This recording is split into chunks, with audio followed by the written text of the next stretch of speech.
দেশের বাইরে আমাদেরকে যারা দেখছেন সবাইকে ধন্যবাদ।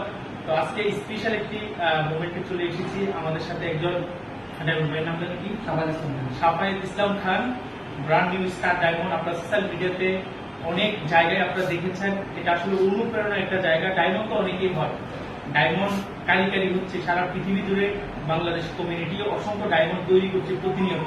কিন্তু একটি মেসেজ আমি আপনাদের মাঝে দিতে যাচ্ছি। আজকে সাফাই ভাই যে ডায়মন্ডশিপ অর্জন করেছে, উনি আজকে এই অবস্থায় থেকে আমরা আলহামদুলিল্লাহ, আল্লাহ আমাদেরকে হাত পা বিভাগ সবকিছু দিয়েছে, কিন্তু এই ভাইটা আমরা যেভাবে স্বাভাবিক না, সে কিন্তু অনেক কিছু স্যাক্রিফাইস করে আজকে এই জায়গায় ডায়মন্ডশিপ অর্জন করেছে। আমরা অনেকেই আছি ডিএক্সএন এর সাথে সম্পৃক্ত হই, কিন্তু ডায়মন্ডশিপ অর্জন করার জন্য আমাদের ভিতরে যে ইচ্ছা শক্তি কাজ করে সেটা অনেক সময় করে না।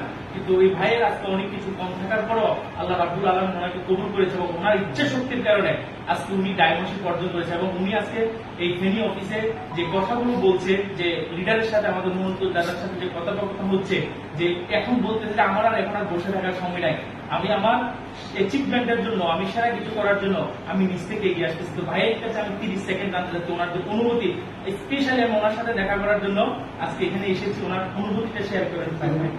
আমার নাম আরিফুর রহমান। ধন্যবাদ আরিফুর রহমান ভাইকে আমাকে সুযোগ করে দেওয়ার জন্য।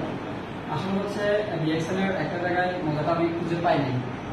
আজ থেকে 6 মাস আগে থেকে যে শিল্পকলা একাডেমিতে একটা প্রোগ্রাম ছিল, যেখানে আমি অ্যাটেন্ড ছিলাম। ওখানে আমার থেকেও একজন ব্যক্তি, যিনাকে আমি দেখতে পেরেছি যে হুইল চেয়ারে বসে উনি ডায়মন্ড সেলিব্রেশন নিয়েছে, ওনাকে দেখে মূলত আমি সিদ্ধান্ত নিয়েছি যে আমি তো হাঁটতে পারি, কেন নয়।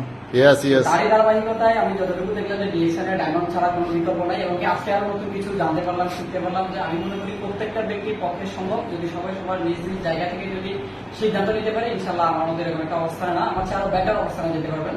তো এইগুলো বিষয়টা ডিএক্সএন এর একটা জিনিস আমার সবচেয়ে বেশি ভালো লাগলো, সেটা হচ্ছে কি তাদের প্রোডাক্ট এবং কি তাদের যে মার্কেটিং যে সিস্টেমটা, যে পলিসির কারণে ওয়ার্ল্ডের ভিতরে নাম্বার 1-এ এখনো পর্যন্ত তারা আছেন। তো তারই ধারাবাহিকতায় DXN number 1 company, number 1 marketing এবং নাম্বার 1 প্রোডাক্ট। তো আমি সকলকে বলবো যারা এখন সিদ্ধান্ত নিতে ঢুকছেন, আপনারা খুব দ্রুত সিদ্ধান্ত নিয়ে আসেন। ধন্যবাদ সবাইকে। জি, অসংখ্য ধন্যবাদ সবাইকে। আজকে ভাই থেকে আমরা মেসেজ পেয়েছি, বিষয় হচ্ছে আপনি কারো সফলতা দেখে আপনি মনে মনে হিংসা না করে, তার থেকে আপনি কি শিখতে পেরেছেন সেটা নিজে থেকে নিয়ে এবং কনফিডেন্স তৈরি করে, সফলতার জিত তৈরি করে একটা নিজের মধ্যে সবসময় কম্পিটিশন রাখবেন, যে ওই ভাই যদি পারে তাহলে আমি কেন পারবো না। এটা হচ্ছে কম্পিটিশন, জেদ তৈরি করে, এমন না হিংসা করছি। তাহলে এই ভাইকে দেখে আপনারাও এরকম একটা সিদ্ধান্ত নিতে পারেন যে ওনার থেকে অনেক কিছু আমাদের শিখার আছে। ইনশাআল্লাহ আমরা মিলেমিশে সবাই একাত্রিত হয়ে কাঁধে কাঁধ মিলে হাতে হাত রেখে ইনশাআল্লাহ সফলতা অর্জন করবো। সবাইকে ধন্যবাদ, ভালো থাকবেন সবাই, আল্লাহ হাফেজ, আসসালামু আলাইকুম।